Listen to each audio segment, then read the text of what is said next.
I've just bought the perfect motorbike. This is the Honda CB650R, the sweet spot between everyday rideability and real performance. At the heart of it is a 649cc inline-4 engine, pushing around 94 horsepower, with that signature high rev and scream only a 4-cylinder can deliver.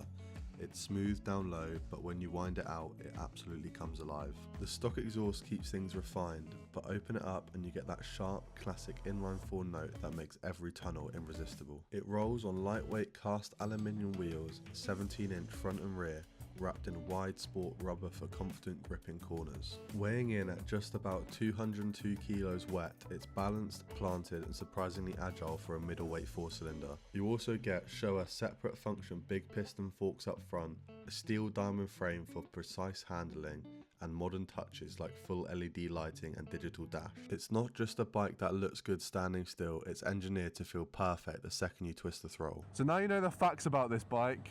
Let me tell you why I actually like it. So for a bit of context, this is my first ever naked bike. I've only ever had two styles of bike before.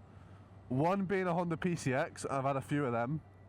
And the other one being a Yamaha WR, being like an adventure bike, and I've had a few of them as well.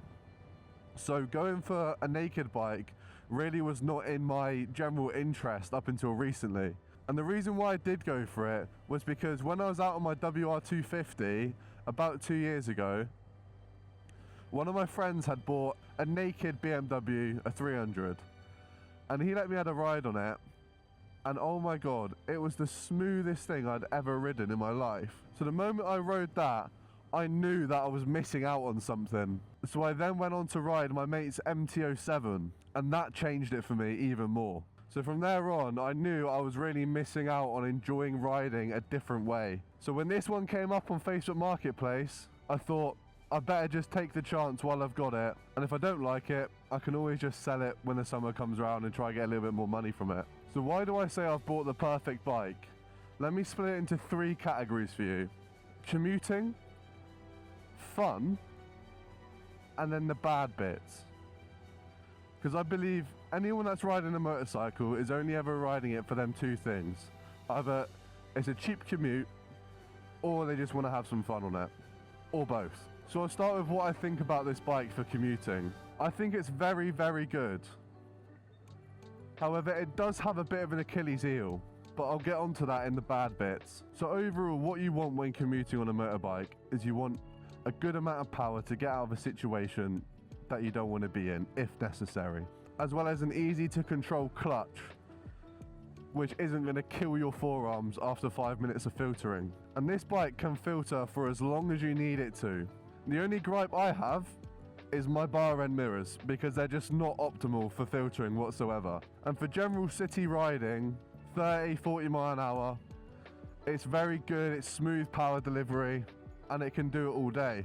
Now where I think the bike really comes into its element when commuting, if you're going to be commuting on a dual carriageway or a motorway, this bike can sit at 60 or 70 for as long as you need it to. That's its happy place.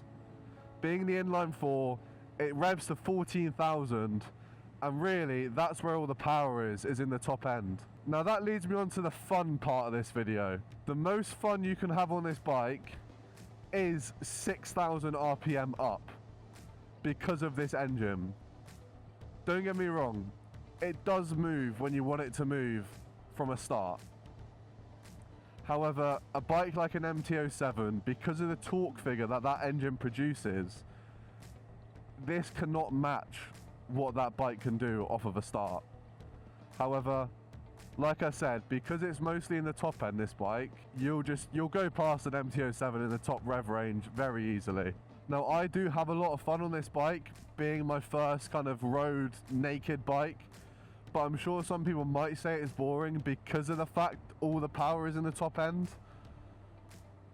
However, from me having bikes with all the power in the bottom end to now this, it does deliver a different experience. I'm also going to include looks into this fun section of the video, because when you get a bike, I don't think you've bought the right bike if when you get off it you don't turn around and look at it again. I just don't. This bike is so angular and modern looking, really. I think it really stands out between the other naked motorbikes in this class. I still haven't unlocked the most fun thing about this bike yet, and that is the sound this thing makes.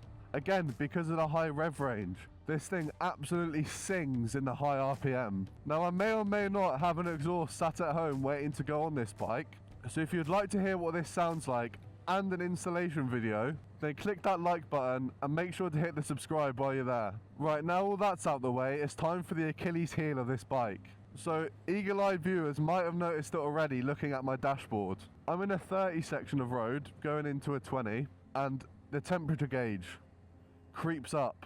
Now, it's not anything crazy, however, you do notice that the temperature does creep up when you're going 30 mile an hour, 40 mile an hour for a while, or in stop-start traffic.